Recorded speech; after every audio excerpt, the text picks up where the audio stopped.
Hello दोस्तों, नमस्कार। मैं आपके अपने channel all exams GK with Vipin में आपका स्वागत करता हूं। दोस्तों, उम्मीद करता हूं कि आपकी पढ़ाई लिखाई बहुत अच्छे से चली होगी।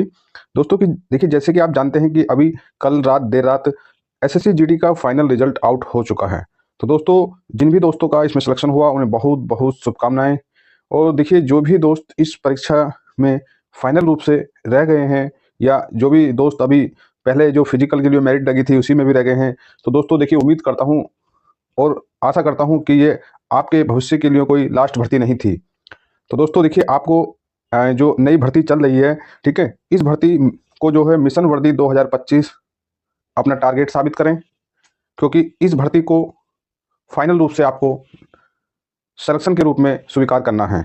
तो दोस्तों देखिए, आपको निराशा नहीं होना है, क्योंकि ठीक है, क्योंकि ये भर्ती आपके जीवन के लिए कोई अंतिम भर्ती नहीं थी। तो आपको जो पीछे हुआ उसे भूल जाना है और नई भर्ती जो इसमें आपने अभी आवेदन किया है, ठीक है। और जैसे कि एसएससी जीडी में अभी नई भर्ती चल रही है, ठीक है, और यूपीपी की एक आगामी भर्ती आने वाली है। लगभग 40 से 45 हजार पदों का विज्ञापन जनवरी माह में आने की पूरी पूरी संभावना है दोस्तों। इसके साथ साथ अन्य जैसे कि रेलवे एनटीपीसी ग्रुप डी की भर्ती भी हैं, आप उन भर्ती की भी तैयारी साथ में करते रहें। तो जैसे कि आप जानते हैं कि all exams GK with Vipin channel mission वर्दी 2025 के तहत इस बार एक ऐसा दृढ़ संकल्प लिए हुए है जो आपकी सफलता में चार चांद लगाने वाला है। दोस्तों, हमने काफ़ी बच्चों का रिव्यू लिया और आखिरकार बच्चों की जो बॉर्डर लाइन पर असफलता का कारण था जीकेजीएस, काफ़ी बच्चों से पूछा गया, बच्चों ने बताया कि सर, हम मैथ, रीजनिंग, हिंदी तो कर ले गए, परंतु हमारा जीकेजीएस सही नहीं हो पाया। तो दोस्तों, हमने उनकी समस्याओं को ध्यान में रखते हुए मिशन वर्दी 2025 के तहत हमने स्टैटिक जीके की टॉपिक वाइज एक श्रृंखला चलाई है। इस श्रृंखला में हमारी 150 से 200 टॉपिक 150 से 200 टॉपिक ऐसे होने वाले हैं जो आपकी परीक्षा में आपकी जो असफलताएं थी उन्हें दूर करने वाला है, ठीक है। तो आप कोई भी टॉपिक हो, क्योंकि अभी लगभग 15 से 20 टॉपिक पर आपकी क्लास आ चुकी है और इसकी प्लेलिस्ट बनी हुई है।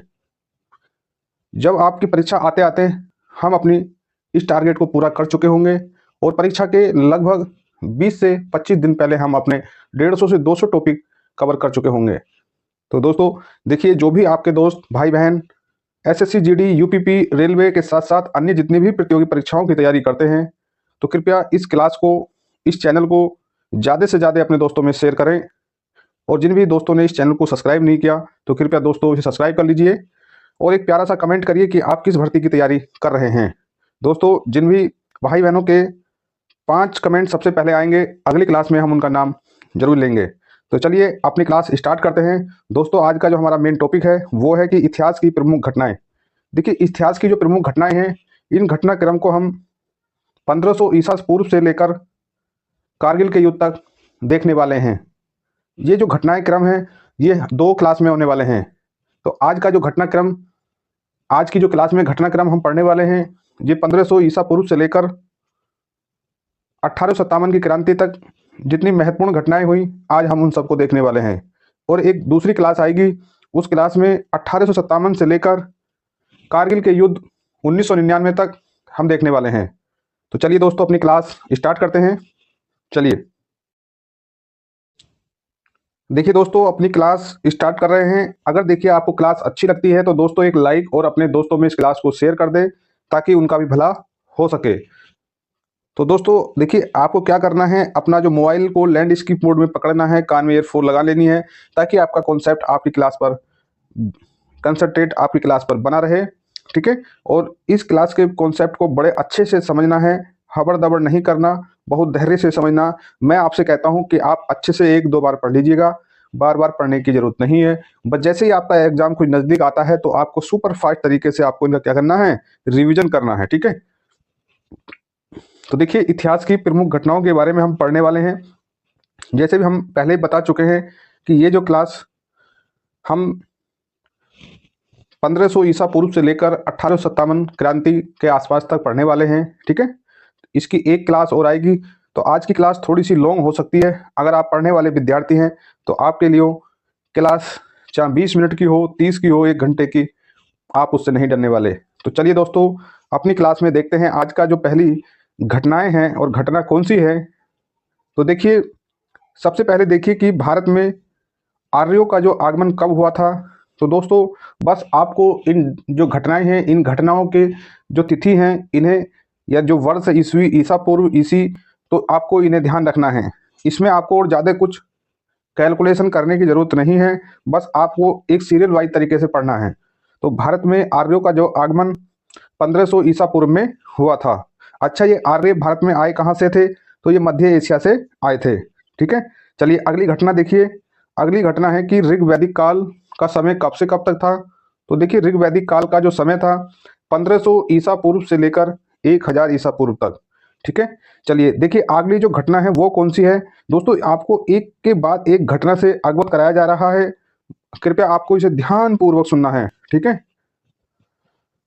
देखिए यही तो आपकी असफलता का कारण रहा कि आपने आज यहाँ कल कहाँ और कभी यहाँ से कभी वहाँ से कोई घटना एक के बाद आप अचानक रैंडमली आपने पढ़ी और आपने एक बेसिक तरीके से कभी नहीं पढ़ा।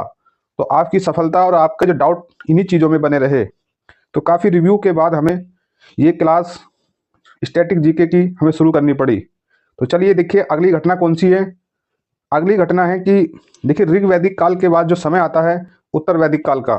तो उत्तर वैदिक काल 1000 ईसा पूर्व से लेकर 600 ईसा पूर्व तक है।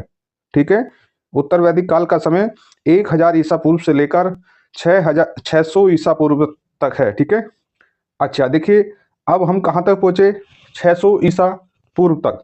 उसके बाद का जो समय है, महावीर स्वामी, भगवान महावीर स्वामी जी का जन्म होता है और उनका जन्म 540 ईसा पूर्व में हुआ। ठीक है, अब जो दूसरी इसके बाद, ऐसे तो घटनाएं छोटी मोटी तो होती रही, परंतु जो इतिहास में लिखित रूप से हमें साक्ष्य मिलते हैं किताबों में, तो हम उन घटनाओं पर चर्चा कर रहे हैं। ठीक है, तो देखिए अगली जो घटना है वो घटना जो भगवान महावीर स्वामी का जन्म आपने देखा 540 ईसा पूर्व में, और फिर महावीर स्वामी जी का निर्वाण यानी कि उन्होंने अपना शरीर त्यागा।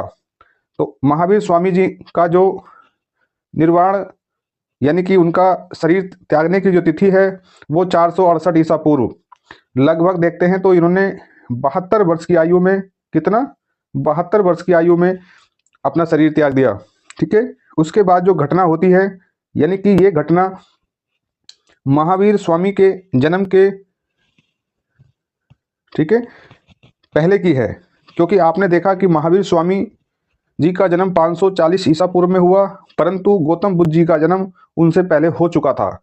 ठीक है, तो गौतम बुद्ध जी का जन्म 563 ईसा पूर्व में गौतम बुद्ध, महात्मा गौतम बुद्ध जी का जन्म हुआ। ठीक है, अगली जो घटना है गौतम बुद्ध का जो महापरिनिर्वाण हुआ, तो वो घटना है 483 ईसा पूर्व की। ठीक है, देखिए ज़्यादा यहाँ कुछ और एक्सप्लेन करने का कोई मतलब नहीं है दोस्तों, सिर्फ आपको जो ऐतिहासिक घटनाएं हुई हैं उनसे अवगत कराना है। ठीक है, बाकी तो हम, अगर आप हमसे कहेंगे तो हम किसी भी घटना पर 10 से 20 क्वेश्चन यहाँ से बना सकते हैं। ठीक है, जबकि उनका यहाँ पर कोई मतलब नहीं है, वो ऐसी पढ़ाई का कोई मतलब नहीं होता, क्योंकि दोस्तों हम ये सोचते हैं कि जो इतिहास की प्रमुख घटनाएं हैं उनसे संबंधित आपका यहाँ पर कोई डाउट ना रहे, ना कि हम ये नहीं चाहते कि आपको 2-3 घटनाएं उठाएं और उनसे संबंधित 10-5 यहाँ पर ही फैक्ट बताते चलें, क्योंकि ये घटनाएं आपको थोड़ा कॉन्सेप्ट रखना है, याद भी करनी है। ठीक है, चलिए आगे कौन सी घटना है। तो अगला जो ऐतिहासिक घटना हुई थी, और ये बहुत महत्वपूर्ण ऐतिहासिक घटना रही, वो घटना है कि सिकंदर का भारत पर आक्रमण। ठीक है, सिकंदर का भारत पर आक्रमण, ये घटना कई बार ऐतिहासिक रूप से पूछी गई है। तो ये घटना का समय है 326 ईसा पूर्व से लेकर 325 ईसा पूर्व। आपने देखा होगा कि ईसा पूर्व का समय धीरे धीरे घटता चला आ रहा है। चलिए अगली जो घटना है चंद्रगुप्त मौर्य की मृत्यु। अब आप कहेंगे कि चंद्रगुप्त मौर्य की मृत्यु की घटना आपने डायरेक्ट यहाँ बता रहे हैं। तो दोस्तों, जब हम प्राचीन काल में प्राचीन भारत को पढ़ रहे हैं, तो वहाँ पर चंद्रगुप्त मौर्य का जो हमारा चैप्टर है, चंद्रगुप्त मौर्य से संबंधित पूरी डिटेल यानी उनका पूरा इतिहास हम वहाँ आपको बताते हुए नजर आते हैं। ठीक है, परंतु यहाँ पर सिर्फ जो महत्वपूर्ण घटनाएं हैं उनकी तिथि के बारे में आपको बताया जा रहा है। चलिए अगली घटना भी बड़ी महत्वपूर्ण है, वो घटना है कि अशोक द्वारा कलिंग पर विजय कब प्राप्त की गई। तो अशोक द्वारा कलिंग पर जो विजय है वो 261 ईसा पूर्व में प्राप्त की गई थी। ठीक है, चलिए अगली जो घटना है आपको बहुत अच्छे से ध्यान रखना है कि जो विक्रम संवत का जो आरंभ हुआ था, तो दोस्तों इन दो डेट में बड़ा कंफ्यूजन हो जाता है बच्चों को। तो देखिए जो विक्रम संवत का जो आरंभ था वो 58 यानी 58 ईसा पूर्व में हुआ। ठीक है, और अगला जो शक संवत का जो आरंभ हुआ वो 78 ईसा पूर्व में हुआ। 78 यानी 78 ईस्वी में, सॉरी ईसा पूर्व नहीं, अब यहाँ पर ईस्वी शुरू हो गई। देखिए ईसा मसीह के जन्म से पहले की जो घटनाएं थी उन्हें ईसा पूर्व बोलते हैं। ठीक है, और ईसा मसीह के जन्म के बाद की घटनाओं को ईस्वी के रूप में जाना जाता है। अब आप कहेंगे कि ईसा पूर्व और ईस्वी ये सब क्या है, तो इसकी चर्चा हम अपनी किसी नेक्स्ट क्लास में आपको बहुत अच्छे तरीके से समझाएंगे। आपका यहाँ पर समझने का उसका कोई मतलब नहीं बनता। ठीक है, चलिए देखिए आगे क्या है कि ये आपको ध्यान देना है विक्रम संवत और शक संवत और हिजरी सम संवत का आरंभ। आपको इन तीनों डेटों को याद रखना है कि 58 ईसा पूर्व, 78 ईस्वी यानी 78 ईस्वी और 622 ईस्वी, इन तीनों डेटों को एक दूसरे से रिलेट करके आपको ध्यान रखना है। ठीक है, चलिए आगे देखिए अगली जो घटना है वो घटना है कि फाहन की भारत यात्रा। ये फाहन कहाँ से आया था, तो ये चीनी यात्री था। ये जो भारत में 405 ईस्वी से लेकर 411 ईस्वी तक भारत में रहा। ठीक है, उसके बाद जो दूसरा यात्री है वो है नहीं, देखिए ये यात्री नहीं, पहले यहाँ देखिए ये घटना है कि हर्षवर्धन का शासनकाल कब से कब तक रहा। ये भी बड़ा महत्वपूर्ण टाइम पीरियड रहा है। इसके बारे में आप डिटेल तो आप इसकी क्लास में जब हर्षवर्धन के कार्यकाल के बारे में पढ़ेंगे तो वहाँ फुल डिटेल आपको मिल जाएगी। ठीक है, चलिए देखिए तो हर्षवर्धन का जो शासनकाल है 606 से लेकर 647 ईस्वी तक रहा। ठीक है, चलिए अब देखिए ये जो यात्री था चीनी यात्री, इसकी यात्रा का बहुत महत्वपूर्ण योगदान भारत में रहा। तो हेनसांग की भारत यात्रा का जो टाइम पीरियड रहा वो 630 ईस्वी। ठीक है, 630 ईस्वी। अगला जो यात्री है वो भी चीनी यात्री है इत सिंह। उसका जो बिहार का जो भ्रमण था वो कब हुआ, तो 673 ईस्वी। ठीक है, चलिए देखिए हर एक घटना अपने आप में इतनी इंपॉर्टेंट है दोस्तों कि वन लाइनर या एक सिंगल आपको डेट दे देगा कि भारत आने वाला प्रथम मुस्लिम आक्रमणकारी कौन था और आक्रमण कब हुआ। तो देखिए आप चक्कर काट जाएंगे, क्योंकि आपने तो ऐसे ही पढ़ा ना, कोई कहीं से कहीं भी कुछ कहीं से, तो क्योंकि आपका कॉन्सेप्ट क्लियर नहीं हुआ। तो आज आपका ऐतिहासिक घटनाओं से संबंधित कुछ कॉन्सेप्ट यहाँ पर हम क्लियर करने का प्रयास कर रहे हैं। तो चलिए देखिए जो अगली घटना है वो क्या है कि भारत पर प्रथम मुस्लिम आक्रमण कब हुआ, किसके द्वारा हुआ। ठीक है, तो भारत पर प्रथम मुस्लिम आक्रमण 712 ईस्वी में मोहम्मद बिन कासिम के नेतृत्व में हुआ। ठीक है, तो भारत आने वाला प्रथम मुस्लिम आक्रमणकारी मोहम्मद बिन कासिम 712 ईस्वी में भारत आया। और देखिए उससे पहले भारत में कोई मुस्लिम आक्रमणकारी नहीं था। ये पहला वो शख्स था जिसने भारत में मुस्लिम आक्रमणकारी के रूप में सफलता प्राप्त की। चलिए आगे देखिए सोमनाथ मंदिर पर आक्रमण कब हुआ। तो देखिए सोमनाथ मंदिर जो गुजरात में है उस पर 1025 में आक्रमण हुआ। इसे किसने लूटा, तो महमूद गजनवी ने, जो लगभग 1000 ईस्वी में भारत पर आक्रमण के रूप यानी लूटने के इरादे से भारत में आया और उसने भारत पर 17 बार आक्रमण किया। ठीक है, चलिए आगे देखिए अभी अगर बात करते हैं महमूद गजनवी से संबंधित, गजनी से संबंधित, तो दोस्तों वहां क्लास में फुल डिटेल, आप किसी क्वेश्चंस को यहाँ पर अधूरा ना समझें। इस क्वेश्चंस की हर एक क्वेश्चन से संबंधित इतिहास की पूरी डिटेल आपको क्लास में मिलने वाली है जब हम इसमें टॉपिक वाइज यहाँ पर काम कराने वाले हैं। ठीक है, तो यहाँ सिर्फ इन घटनाओं से संबंधित आपको जानना है कि ये घटना कब हुई। ठीक है, चलिए देखिए अगली जो घटना है वो है तराइन का प्रथम युद्ध। तो तराइन का जो प्रथम युद्ध 1191 में हुआ। ठीक है, चलिए आगे देखिए कि तराइन का द्वितीय युद्ध कब हुआ। तो तराइन का द्वितीय युद्ध दोस्तों 1192 में हुआ। एक्स्ट्रा नॉलेज के लिए आपको जो स्पेशल क्लासेस हैं सब्जेक्ट की उसमें पहुंचना होगा। चलिए यहाँ देखिए जो घटना है, गुलाम वंश की स्थापना किसने की और कब हुई। तो गुलाम वंश की स्थापना 1206 ईस्वी में कुतुबुद्दीन ऐबक ने की। ठीक है, अब देखिए अगली घटना कौन सी है, इब्न बतूता का भारत आक्रमण कब होता है। तो इब्न बतूता मोरक्को का निवासी था, उसका जो भारत में आगमन 1333 ईस्वी में होता है। ठीक है, चलिए अगली जो घटना है विजयनगर साम्राज्य की स्थापना। देखिए विजयनगर साम्राज्य की स्थापना कई बार पूछा गया परीक्षाओं में कि इसकी स्थापना 1336 में दो भाइयों ने हरिहर और बुक्का ने की। ठीक है, चलिए अगली जो घटना है वो है तैमूर लंग। तैमूर लंग का भारत पर आक्रमण कब हुआ। तो इसका जो आक्रमण है भारत में 1398 ईस्वी पर हुआ। कब हुआ, 1398 ईस्वी में। चलिए अगली जो घटना है वो है गुरु नानक देव जी का जन्म कब होता है दोस्तों। तो गुरु नानक देव जी का जन्म 1469 ईस्वी में पंजाब के तलवड़ी नामक स्थान पर हुआ। चलिए अगली जो घटना है वो है वास्को डी गामा का भारत आगमन कब हुआ। देखिए ये क्वेश्चन पता नहीं कितनी बार परीक्षाओं में पूछा गया है कि वास्को डी गामा का भारत आगमन 1498 ईस्वी में हुआ। ठीक है, चलिए अगली जो घटना हम देखते हैं।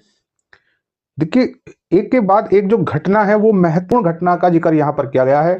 ठीक है, तो अब जब 1498 के बाद हम चलते हैं 1506, जबकि दोस्तों कुछ किताबों में इसे यहाँ पर इसे गलत दिया है, जबकि आगरा शहर की स्थापना सिकंदर लोदी ने 1504 ईस्वी में की थी।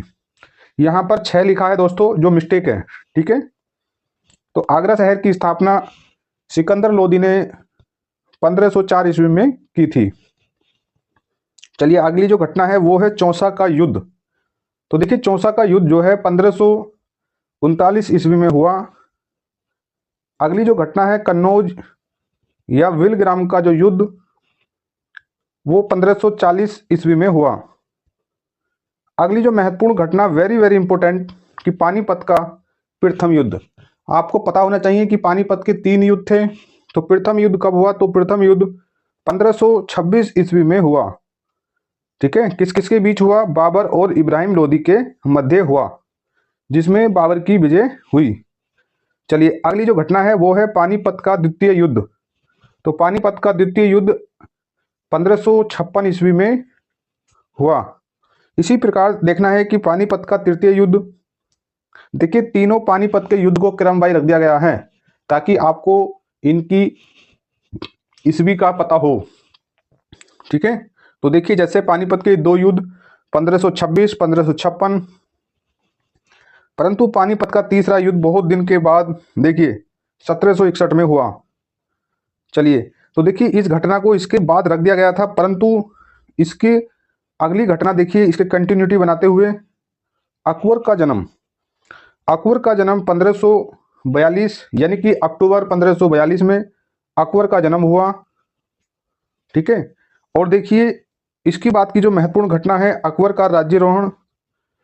तो अकबर का राज्यारोहण कब हुआ। तो ये 1556 में, यानी कि अकबर जो है 13 वर्ष कुछ महीने की आयु में ही सिंहासन पर बैठ गया था। ठीक है, चलिए अगली जो घटना है अकबर के समय की महत्वपूर्ण घटना है हल्दी घाटी का युद्ध। तो देखिए हल्दी घाटी का युद्ध 1576 ईस्वी में हुआ। चलिए आगे देखिए अगली जो घटना है वो है दीन ए इलाही धर्म की स्थापना किसने की। तो दोस्तों दीन ए इलाही की धर्म की स्थापना अकबर के द्वारा 1582 ईस्वी में की गई। चलिए अब देखिए अगली जो घटना है वो है ईस्ट इंडिया कंपनी की स्थापना। तो ईस्ट इंडिया कंपनी की स्थापना 31 दिसंबर 1600 ईस्वी में हुई थी। ठीक है, चलिए आगे देखिए कि देखिए ये घटना छूट गई थी, तो इस घटना को इसके बाद रखा गया है कि अकबर द्वारा मनसबदारी का जो आरंभ कब हुआ। तो दोस्तों अकबर के द्वारा मनसबदारी का जो आरंभ था वो 1574 ईस्वी में हुआ। ठीक, चलिए देखिए अगली घटना भी काफी महत्वपूर्ण घटना है कि पलासी का युद्ध। पलासी का युद्ध कहाँ हुआ और कब हुआ? तो पलासी का युद्ध पलासी नामक स्थान पर हुआ जो पश्चिम बंगाल में पड़ता है। ठीक है, और कब हुआ पलासी का युद्ध? 1757 ईस्वी में। चलिए आगे देखिए कि बेदरा का युद्ध कब हुआ? तो बेदरा का जो युद्ध है वो 1759 ईस्वी में हुआ। चलिए अगली जो घटना है दोस्तों उसे देखना है कि बक्सर का युद्ध कब हुआ? तो बक्सर का जो युद्ध 1764 ईस्वी में हुआ। चलिए अगली घटना देखनी है और देखिए ये है प्रथम अंगल मैसूर युद्ध, द्वितीय अंगुल मैसूर युद्ध, तृतीय अंगल मैसूर युद्ध। तो इन तीनों युद्ध को आपको देखिए चतुर अंगुल मैसूर युद्ध, इन चारों युद्ध को यहाँ सीरियल बाई तरीके से रखा गया है। दोस्तों इसी कहते हैं कि तैयारी का स्टैंडर्ड कॉन्सेप्ट। ठीक है, इसे कहते हैं तैयारी का स्टैंडर्ड कॉन्सेप्ट। तो देखिए आपको 4 युद्ध हैं ये तो आपको पता होना चाहिए, और 4 युद्ध का जो टाइम पीरियड है कौन कौन सा है इन सबको आपके सामने रख दिया गया है। ठीक है, क्योंकि दोस्तों अभी तक आप क्या पढ़ रहे थे कि आपने देखा कि आपको मिल गया कि तृतीय अंकल मैसूर युद्ध कब हुआ, क्योंकि फिर आपने रटा और रटने के बाद आपका कॉन्सेप्ट तो यहाँ से क्लियर करा ही नहीं आपने, परंतु हमारी क्लास में आपने देखा कि 4 अंकल मैसूर युद्ध हैं और चारों ही महत्वपूर्ण थे। हमने इन चारों को एक के बाद एक रखा और आपका यहाँ से कॉन्सेप्ट क्लियर कराया। इसे कहते हैं स्टैंडर्ड तैयारी। तो देखिए पहला अंगल मैसूर युद्ध कब हुआ? तो 1767 से लेकर 1769 तक। ठीक है, इस डेट को याद आपने रखना है, इस समय को याद रखना है, टाइम पीरियड को। और दूसरा जो युद्ध हुआ वो 1780 से लेकर 1784 तक रहा। ये युद्ध भी, पहला युद्ध और दूसरा युद्ध टीपू सुल्तान के पिता हैदर अली के द्वारा लड़ा गया। ठीक है, पहला युद्ध और दूसरा, जबकि तीसरा युद्ध टीपू सुल्तान, तीसरा और चौथा युद्ध भी टीपू सुल्तान के द्वारा लड़ा गया। इन चारों युद्ध के जो विराम थे कौन कौन सी संधि के द्वारा हुए, समाप्त हुए, तो इनका जो अधिक जानकारी के लिए आपको क्लास में जाना होगा। ठीक है, चलिए देखिए जो चतुर अंकल मैसूर युद्ध था ये 1799 ईस्वी में हुआ और इस युद्ध में ही टीपू सुल्तान मारा गया। चलिए आगे देखिए आगे जो दोस्तों अगला जो घटना है वो है सन्यासी विद्रोह। तो देखिए सन्यासी विद्रोह कब हुआ? तो ध्यान देना है आपको, सन्यासी विद्रोह 1770 ईस्वी में शुरू हुआ था। ये सन्यासी विद्रोह काफी लंबा चला। ठीक है, अगली जो घटना है वो है संथाल विद्रोह। तो संथाल विद्रोह का जो टाइम पीरियड रहा वो 1855 से लेकर 1856 तक। ठीक, और अगली जो घटना है वो है अहोम विद्रोह। अहोम विद्रोह 1828 में शुरू होता है और 1833 ईस्वी तक चलता है। तो दोस्तों अब जो हम अगली घटना होने वाली है वो है 1857। ठीक है, तो जैसे हमने आपको क्लास के स्टार्ट में बताया कि हम इतिहास की प्रमुख घटनाओं में 1500 ईसा पूर्व से लेकर कारगिल की लड़ाई तक जानने वाले हैं, उसी क्रम में आज हम अपनी क्लास को 1500 ईसा पूर्व से लेकर 1857 की क्रांति तक पहुंच चुके हैं। अपनी हम अगली क्लास में 1857 की क्रांति से लेकर कारगिल के युद्ध तक की प्रमुख घटनाओं को जानेंगे। तो दोस्तों आज की क्लास हमारी यहीं तक है। अगर आपको क्लास थोड़ी बहुत भी अच्छी लगती है तो कृपया क्लास को लाइक कर दें और अपने दोस्तों में शेयर कर दें और अपने दोस्तों को सुझाव दें कि बेहतर तैयारी के लिए, जीके जीएस की बेहतर तैयारी के लिए all exams GK with Vipin channel से बेहतर और चैनल कोई शायद आपके लिए हो। क्योंकि दोस्तों हमें उन दोस्तों की असफलता पर बड़ा दुख है और दुख भी नहीं, उस दुख को हम सफलता में बदलने वाले हैं। ठीक है, तो चलिए मिलते हैं आपसे अपनी अगली क्लास में। तब तक जय हिंद, जय भारत।